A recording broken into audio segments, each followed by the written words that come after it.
जय हिंद दोस्तों, आप सभी का स्वागत है आपके अपने YouTube चैनल दबंग क्लासेस पर। तो दोस्तों, आज हम आप लोगों के लिए लेकर आए हैं मध्य प्रदेश वन रक्षक और जेल प्रहरी एग्जाम की तैयारी के लिए प्रैक्टिस सेट नंबर 12, जिसमें हमने current affair, GK, GS, MP GK और साइंस के महत्वपूर्ण क्वेश्चन रखे हैं जो कि आपके आने वाले एमपी फॉरेस्ट और जेल प्रहरी एग्जाम में जरूर पूछे जाएंगे। तो वीडियो में लास्ट तक जरूर बने रहें। चलिए शुरू करते हैं, देखते हैं आज का फर्स्ट क्वेश्चन। फर्स्ट क्वेश्चन में यहां पर आप लोगों से पूछा गया है, सर्वोच्च न्यायालय की 73वीं वर्षगांठ को संबोधित करने के लिए किस देश के मुख्य न्यायाधीश को आमंत्रित किया गया है। तो इसका करेक्ट आंसर आप लोगों को बताना है। ऑप्शन दिए हैं सिंगापुर, मालदीव, मिस्र या इजराइल।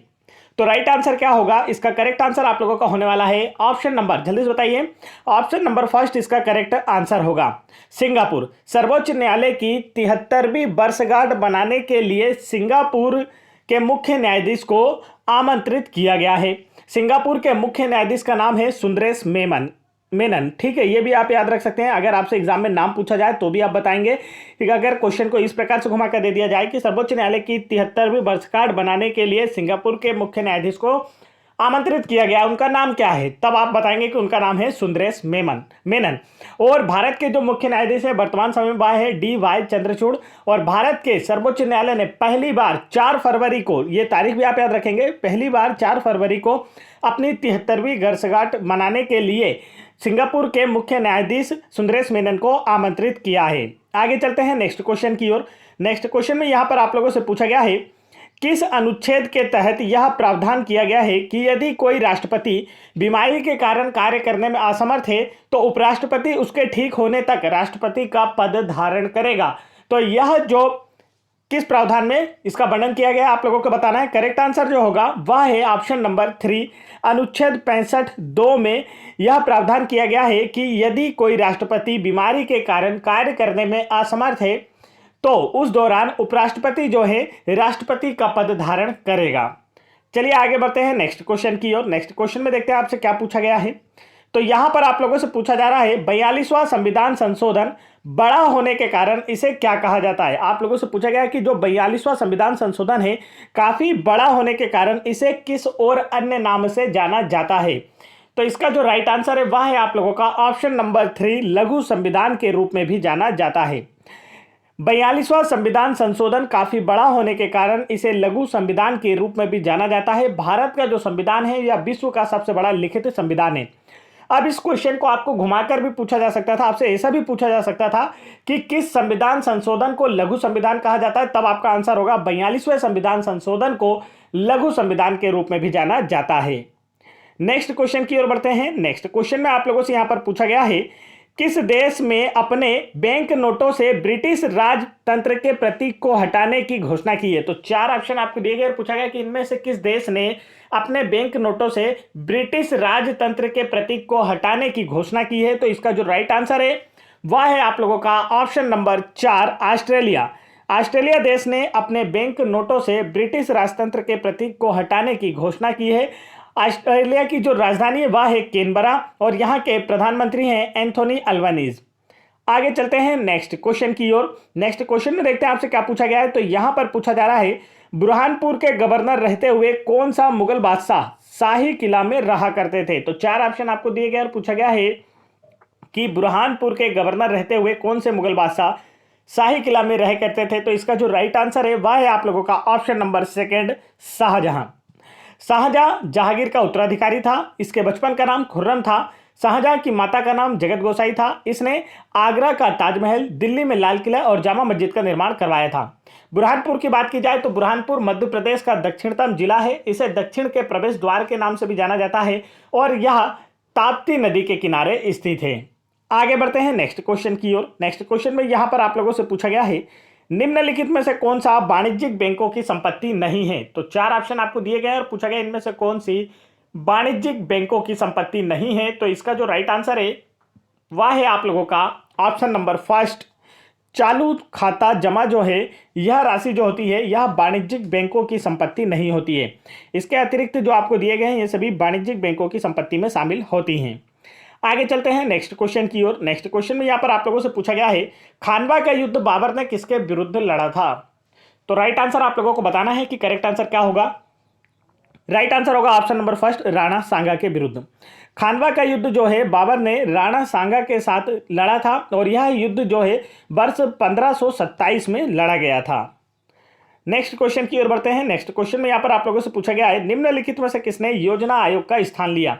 तो 4 ऑप्शन आपको दिए गए, राइट आंसर आप लोगों को बताना है। करेक्ट आंसर इसका जो होगा वह है आप लोगों का ऑप्शन नंबर, जल्दी से बताइए कौन सा करेक्ट आंसर है। Option number 3, NITI Aayog.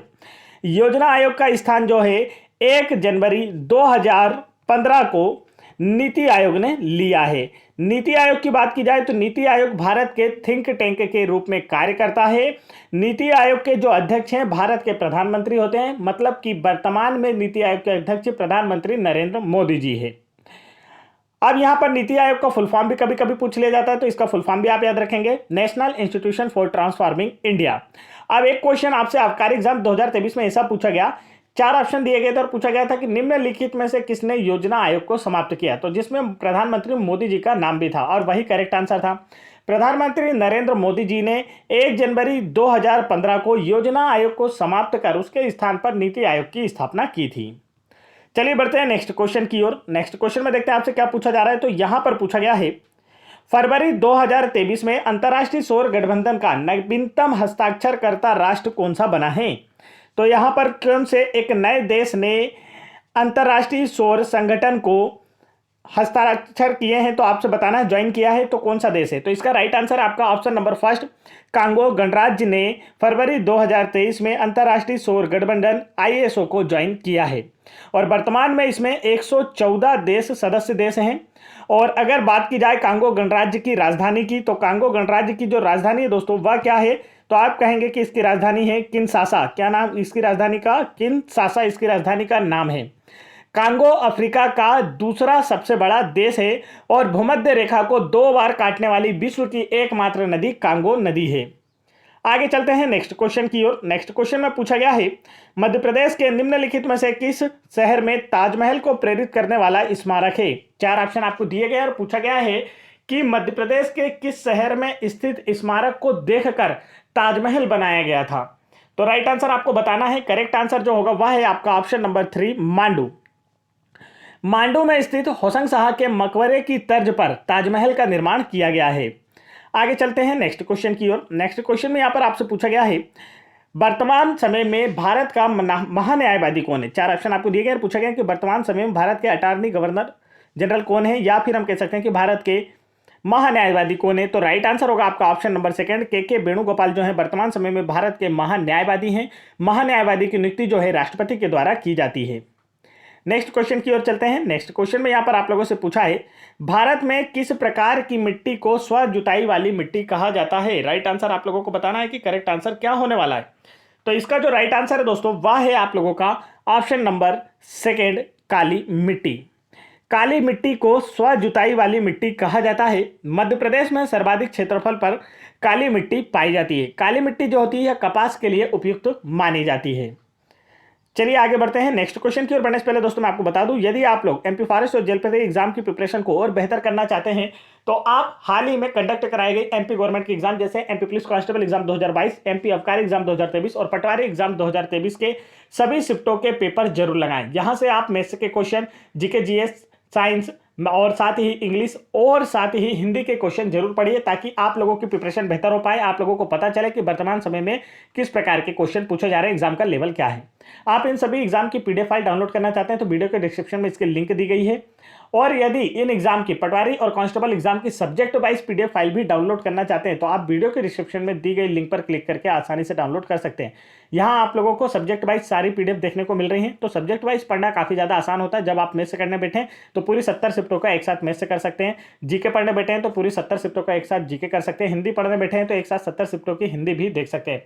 तो सब्जेक्ट वाइज PDF भी आप लोग वीडियो के डिस्क्रिप्शन में दी गई लिंक पर क्लिक करके डाउनलोड कर सकते हैं। नहीं तो इस नंबर पर, जो नंबर मैं आप लोगों को स्क्रीन पर दे रहा हूं, इस पर व्हाट्सअप कर भी आप हमसे आसानी से यह सारी PDF प्राप्त कर सकते हैं, जिससे आपकी प्रिपरेशन बेहतर हो पाएगी और आने वाले MP फॉरेस्ट और जेपीएससी एग्जाम में आपका भी सिलेक्शन हो पाएगा। तो चलिए देखते हैं नेक्स्ट क्वेश्चन। नेक्स्ट क्वेश्चन में यहां पर पूछा है, यशवंत सिन्हा की आत्मकथा निम्न में से कौन सी है। तो राइट आंसर आप लोगों को बताना है कि इसका करेक्ट आंसर क्या होने वाला है। राइट आंसर है ऑप्शन नंबर सेकंड, रिलेंटलेस जो है यह यशवंत सिन्हा की आत्मकथा है। आगे बढ़ते हैं। नेक्स्ट क्वेश्चन में यहाँ पर पूछा गया है नीति आयोग का पूर्ण रूप क्या है। तो नीति आयोग का पूर्ण रूप अभी मैंने आप लोगों को बताया था, national institution for transforming India होता है। तो अब यहाँ पर पूछा गया कि इसका हिंदी में मीनिंग क्या होता है। तो इसका जो राइट आंसर वह है ऑप्शन नंबर फर्स्ट, भारत बदलने का राष्ट्रीय संस्थान। हिंदी में क्या बोला जाता है नीति आयोग को? भारत बदलने का राष्ट्रीय संस्थान, या इंग्लिश में बोल सकते हैं national institution for transforming India.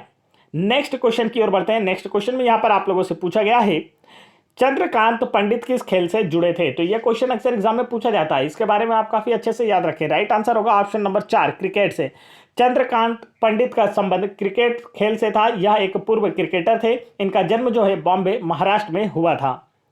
आगे बढ़ते हैं नेक्स्ट क्वेश्चन की ओर। नेक्स्ट क्वेश्चन में देखते हैं आपसे क्या पूछा जा रहा है।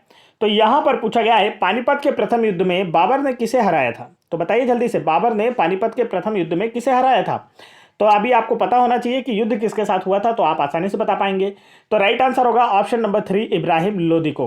पानीपत का प्रथम युद्ध जो है 1526 में बाबर और इब्राहिम लोदी के बीच लड़ा गया था। इसमें बाबर की विजय हुई थी और बाबर ने 1526 में पानीपत के प्रथम युद्ध के बाद भारत में मुगल वंश की स्थापना की थी। आगे चलते हैं नेक्स्ट क्वेश्चन की ओर। नेक्स्ट क्वेश्चन में यहाँ पर पूछा गया है तंजावुर और चिदंबरम में भव्य शिव मंदिरों का निर्माण किसने कराया। तो बताइए जल्दी से राइट आंसर कौन सा होगा। किन शासकों के द्वारा? चोल शासक, अरबिडू, संगम या पल्लव वंश के शासकों के द्वारा? किनके द्वारा कराया गया था, आप लोगों से पूछा जा रहा है। राइट आंसर आप लोगों को बताना है। तो चलिए बताते हैं इसका करेक्ट आंसर। राइट आंसर आप लोगों का होने वाला है ऑप्शन नंबर, जल्दी से बताएंगे कौन सा राइट आंसर है। तो आप कहेंगे सर ऑप्शन नंबर है फर्स्ट इसका करेक्ट आंसर। चोल साम्राज्य के शासकों के द्वारा तंजावुर अर्थात तंजौर और चिदंबरम के भव्य शिव मंदिरों का निर्माण चोल शासकों के द्वारा कराया गया था। तंजावुर या तंजौर के मंदिर का निर्माण जो है चोल शासक राजराजा प्रथम के द्वारा कराया गया था। अक्सर एग्जाम में इसका नाम भी पूछ लिया जाता है कि तंजौर के बृहदेश्वर मंदिर या राजराजेश्वर मंदिर का निर्माण किसने कराया था। तो आपका आंसर होगा राजराजा प्रथम, चोल शासक राजराजा प्रथम के द्वारा इसका निर्माण कराया गया था।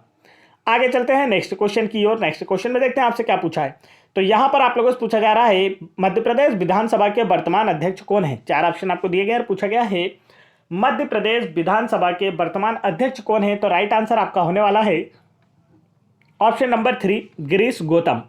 गिरीश गौतम जो है यह वर्तमान समय में मध्य प्रदेश विधानसभा के अध्यक्ष हैं। मध्य प्रदेश में अगर विधानसभा की सीटों की संख्या पूछी जाए आपसे तो आपका आंसर होगा 230। और वर्तमान समय में मध्य प्रदेश के जो मुख्यमंत्री वह हैं शिवराज सिंह चौहान। मध्य प्रदेश की राजधानी स्थित है भोपाल में। नेक्स्ट क्वेश्चन देखिए यहाँ पर कौन सा है। तो नेक्स्ट क्वेश्चन में पूछा गया है भारत की स्थानीय भाषाओं को डिजिटल दुनिया में बढ़ावा देने के लिए प्रोजेक्ट एलोरा को किसने शुरू किया है। 4 ऑप्शन आपको दिए गए हैं। क्वेश्चन बोला गया है भारत की स्थानीय भाषाओं को डिजिटल बढ़ावा देने के लिए प्रोजेक्ट एलोरा को किसने शुरू किया है। तो यह क्वेश्चन काफी ज्यादा इंपॉर्टेंट होता है, आपसे जरूर पूछा जाएगा एग्जाम में। राइट आंसर इसका होने वाला है ऑप्शन नंबर, जल्दी से बताइए, ऑप्शन नंबर 4, माइक्रोसॉफ्ट। भारत की स्थानीय भाषाओं में भाषाओं को डिजिटल दुनिया में बढ़ावा देने के लिए प्रोजेक्ट एलोरा को माइक्रोसॉफ्ट के द्वारा शुरू किया गया है। और माइक्रोसॉफ्ट के जो वर्तमान सीईओ हैं वह हैं सत्य नडेला। नेक्स्ट क्वेश्चन की ओर बढ़ते हैं। नेक्स्ट क्वेश्चन में पूछा गया है the God of small things उपन्यास के लेखक कौन है। तो इसका राइट आंसर आप लोगों को बताना है the God of small things के लेखक कौन है। तो राइट आंसर आप लोगों का होने वाला है ऑप्शन नंबर 3, अरुंधति राय। अरुंधति राय जो हैं यह the God of small thing उपन्यास के लेखक हैं। आगे चलते हैं नेक्स्ट क्वेश्चन की ओर। और यह जो उपन्यास है अक्सर एग्जाम में पूछा जाता है, इसलिए आप इसे अच्छे से याद रखेंगे। नेक्स्ट क्वेश्चन में पूछा है खालिस्तान की अधिचर्म को राइजोडर्मिस कहा जाता है। 4 ऑप्शन आपको दिए गए और पूछा गया इनमें से किसकी अधिचर्म या ऊपरी सतह को राइजोडर्मिस कहा जाता है। तो इसका जो करेक्ट आंसर है दोस्तों वह है आप लोगों का ऑप्शन नंबर 4, जड़। जड़ की सबसे बाहरी मुख्य कोशिका परत को एपिब्लेमा या राइजोडर्मिस कहा जाता है। ठीक है, राइजोडर्मिस या एपिब्लेमा भी कहा जाता है। तो ये आप याद रखेंगे। तो अक्सर एग्जाम में पूछ लिया जाता है ये क्वेश्चन कि किसके अधिचर्म को राइजोडर्मिस कहा जाता है। तो आपका आंसर होगा जड़ की सबसे बाहरी मुख्य कोशिका परत को एपिब्लेमा या राइजोडर्मिस कहा जाता है। नेक्स्ट क्वेश्चन की ओर बढ़ते हैं। तो साइंस के क्वेश्चन हमारे स्टार्ट हो गए हैं। हमने जीके जीएस करंट अफेयर के क्वेश्चन कंप्लीट कर लिए हैं। तो वीडियो पसंद आ रहा है तो वीडियो को लाइक जरूर कीजिए। चैनल पर पहली बार आए तो चैनल को जरूर सब्सक्राइब कर लीजिए एमपी गवर्नमेंट की किसी भी एग्जाम में सिलेक्शन लेने के लिए। यहां पर नेक्स्ट क्वेश्चन में पूछा गया है एल्काइन सजातीय श्रेणी का पहला सदस्य कौन सा है। 4 ऑप्शन आपको दिए गए हैं, पूछा गया है एल्काइन सजातीय श्रेणी का पहला सदस्य कौन सा है। तो इसका जो राइट आंसर है दोस्तों वह है आप लोगों का ऑप्शन नंबर 3 एथाइन। एथाइन जो है यह एल्काइन सजातीय श्रेणी का पहला सदस्य है। अच्छे से याद रखिए इसका। और इसका जो फॉर्मूला होता है वह होता है C2H2 और यह कमरे के ताप पर एक रंगहीन गैस है। इसके अतिरिक्त तो और भी फार्मूले आप याद रख सकते हैं। अगर आपसे पूछा जाए कि एथेन का क्या फार्मूला होता है तब आप कहेंगे कि C2H6 एथेन का फार्मूला होता है। एथाइन का C2H2 होता है। बेंजीन का क्या होता है तो बेंजीन का आप कहेंगे C6H6 होता है। और मीथेन का क्या होता है तो आप कहेंगे कि CH4 होता है। तो ये सारे फार्मूले भी आप याद रखेंगे, अक्सर एग्जाम में पूछे जाते हैं। नेक्स्ट क्वेश्चन देखते हैं। नेक्स्ट क्वेश्चन में आप लोगों से पूछा गया है ब्राजील अमेजन वर्षा वन में पेड़ों की लगभग कितनी प्रजातियां पाई जाती है। 4 ऑप्शन आपको दिए गए और पूछा गया है ब्राजील अमेजन वर्षा वन में पेड़ों की लगभग कितनी प्रजातियां पाई जाती हैं। तो राइट आंसर आपका होगा ऑप्शन नंबर 2 लगभग 12,500, लेकिन ऑप्शन के अनुसार 12,000 करेक्ट आंसर होगा। ब्राजील अमेजन वनों में पेड़ों की लगभग 12,000 प्रजातियां पाई जाती हैं। ठीक है, 12,500 प्रजातियां पाई जाती है, पर ऑप्शंस यहां 12,000 निकलता है तो 12,000 इसका करेक्ट आंसर होने वाला है। अमेजन वर्षा वनों को धरती का फेफड़ा भी कहा जाता है क्योंकि यहां से संपूर्ण विश्व की 20% ऑक्सीजन प्राप्त होती है। और इस जंगल का विस्तार जो है दक्षिण अमेरिका के 9 देशों में है। अमेजन जंगल का सर्वाधिक विस्तार जो है वह ब्राजील देश में है। नेक्स्ट क्वेश्चन की ओर बढ़ते हैं। नेक्स्ट क्वेश्चन में देखते हैं आपसे क्या पूछा है। तो यहां पर आप लोगों से पूछा गया है निम्नलिखित में से कौन सा पादप रोग कवक द्वारा नहीं होता है। 4 ऑप्शन आपको दिए गए और पूछा गया इनमें से कौन सा ऐसा पादप रोग है जो कवक द्वारा नहीं होता है। तो इसका जो राइट आंसर है ऑप्शन नंबर 1 क्रूसिफर पौधों का काला पड़ना जो है यह रोग जो है कवक द्वारा नहीं होता है। कवकों का अध्ययन जो है यह माइकोलॉजी कहलाता है। बढ़ते हैं नेक्स्ट क्वेश्चन की ओर। नेक्स्ट क्वेश्चन में देखते हैं आपसे क्या पूछा है। तो यहां पर पूछा जा रहा है ऊर्जा की एसआई इकाई क्या है। अगर एसआई इकाई की बात की जाए दोस्तों तो आप एसआई इकाई से जितने भी फिजिक्स में आपकी एसआई इकाई हैं सभी को पढ़ के जरूर जाइएगा, क्योंकि अभी हाल ही में पटवारी एग्जाम 2023 कंडक्ट कराया गया था और उसमें एसआई इकाई से हर एक क्वेश्चन पूछा गया था। मतलब आप कह सकते हैं कि जितनी भी एसआई यूनिट हैं वह सभी की सभी पूछी गई थी। तो यहां पर पूछा जा रहा है कि ऊर्जा की एसआई इकाई क्या है। तो राइट आंसर आपको बताना है। करेक्ट आंसर होने वाला है ऑप्शन नंबर 4 जूल। जूल जो है यह ऊर्जा की एसआई इकाई है। और अगर बात की जाए ऊर्जा की तो संपूर्ण ब्रह्मांड की कुल ऊर्जा नियत होती है। ऊर्जा सिर्फ एक रूप से दूसरे रूप में बदलती है। ऊर्जा को ना तो उत्पन्न किया जा सकता है ना ही नष्ट किया जा सकता है। आगे चलते हैं नेक्स्ट क्वेश्चन की ओर। नेक्स्ट क्वेश्चन में यहां पर पूछा गया है निम्नलिखित में से कौन सा एक गैसीय पादप हार्मोन है। 4 ऑप्शन आपको दिए गए और पूछा गया इनमें से कौन सा एक गैसीय पादप हार्मोन है। तो इसका जो राइट आंसर है वह है आप लोगों का ऑप्शन नंबर 3 इथिलीन। इथिलीन जो है यह एक गैसीय पादप हार्मोन है। इथिलीन प्राकृतिक रूप से फलों के पकने में सहायक हार्मोन है। तो क्वेश्चन आपसे घुमाकर भी पूछा जा सकता था। 4 ऑप्शन आपको इसी प्रकार दे दी जाए और बोल दिया जाए कि इनमें से कौन सा प्राकृतिक रूप से फलों के पकने में सहायक हार्मोन है, तब भी आपका आंसर होगा इथिलीन। नेक्स्ट क्वेश्चन की ओर बढ़ते हैं। नेक्स्ट क्वेश्चन में देखते हैं क्या पूछा जा रहा है। तो यहां पर आप लोगों से पूछा गया है राइजो फिल्ट्रेशन क्या है। 4 ऑप्शन आपको दिए गए और पूछा गया है राइजो फिल्ट्रेशन क्या है। तो इसका राइट आंसर होगा ऑप्शन नंबर 2 जल जैव उपचार की एक तकनीकी है राइजो फिल्ट्रेशन। नेक्स्ट क्वेश्चन की ओर बढ़ते हैं। नेक्स्ट क्वेश्चन में पूछा गया है आपके सेवन का कितना प्रतिशत कार्बोहाइड्रेट से आना चाहिए। मतलब आपने जितना भी भोजन करते हैं या जितना भी कैलोरी आप दिन भर में यूज करते हैं अपने शरीर के लिए उनमें से कितना कैलोरी सेवन का कितना प्रतिशत कार्बोहाइड्रेट से आना चाहिए। तो इसका जो राइट आंसर है वह होगा आप लोगों का ऑप्शन नंबर 1 50 से 60%।